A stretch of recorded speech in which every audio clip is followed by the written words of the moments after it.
What is monopolistic competition? It is a type of market which is highly more competitive than being monopolistic.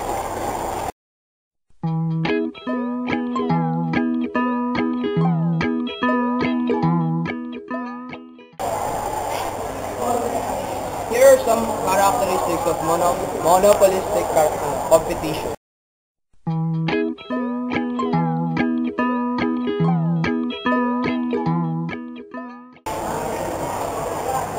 Monopolistic competition has a relatively large number of sellers,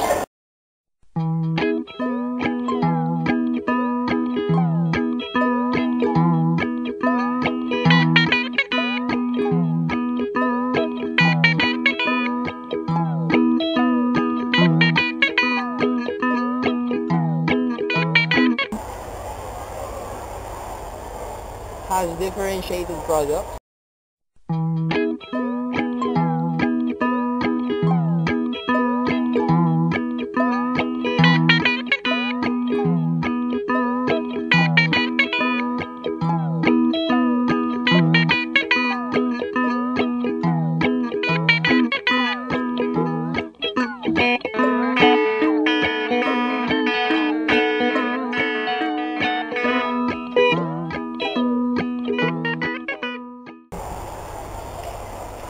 and has an easy entry and exit in the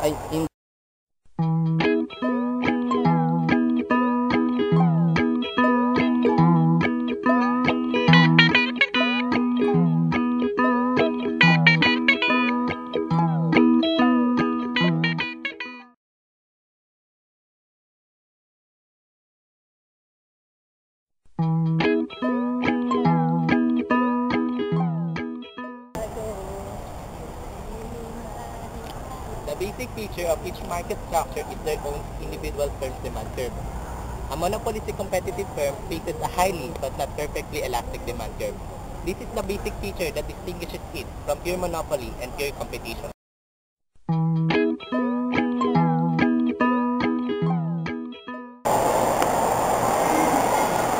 Just like other firms, previously discussed, a monopolistic competitive firm may maximize its profit and slice its fat, or minimize its loss, by producing an output where marginal revenue equals marginal cost.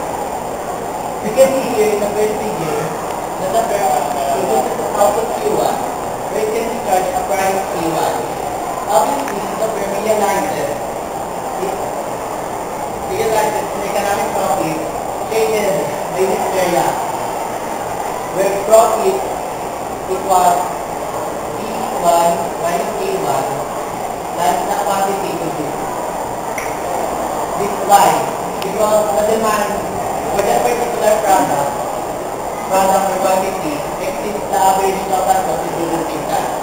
But with that favorable demand, after the incur a loss, you can see here in case 2 that the firm incur a loss by producing a quantity P2 where can be charged with price P2.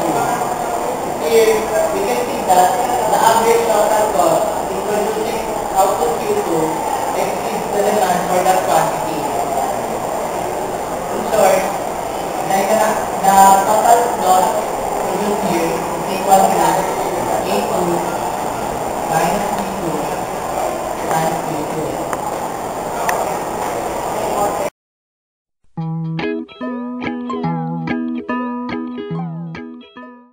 Unlike in the short run, where a firm may incur a loss or profit, in the long run, a firm may enter a profitable monopolistic competitive industry or leave an unprofitable one. Because of that, they will only earn a normal profit.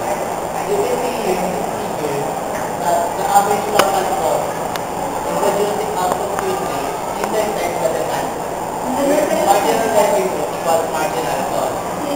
Because of that, they will either incur a loss or profit from it.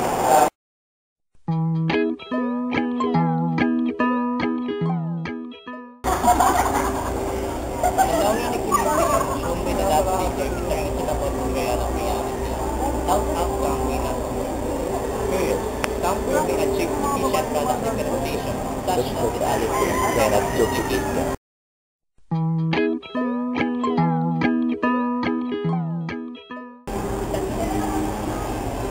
Second, entry to some industries populated by all firms is not bringing reality as it is in theory.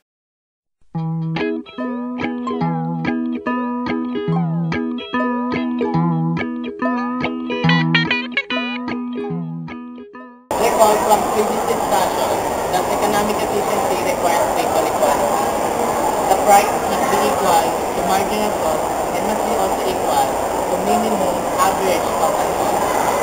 An equality between price and minimum average total cost yields productive efficiency.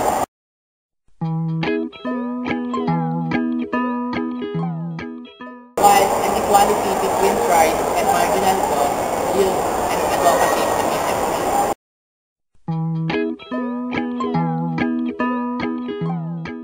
The question is, how efficient is monopolistic competitive industry? The subject is, in monopolistic competition, neither productive efficiency nor advocative efficiency occurs in the local equilibrium.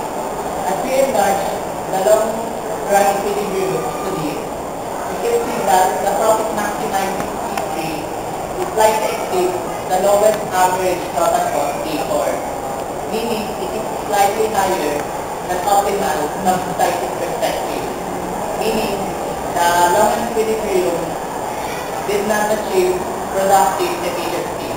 Also take note that the profit maximizing price T3 exceeds the marginal cost F3.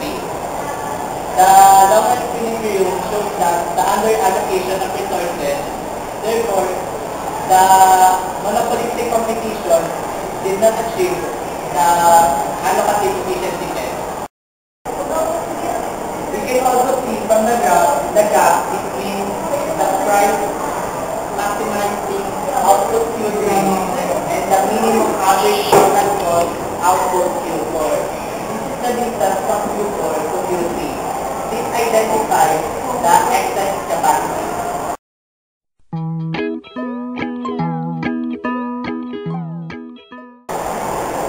Product variety.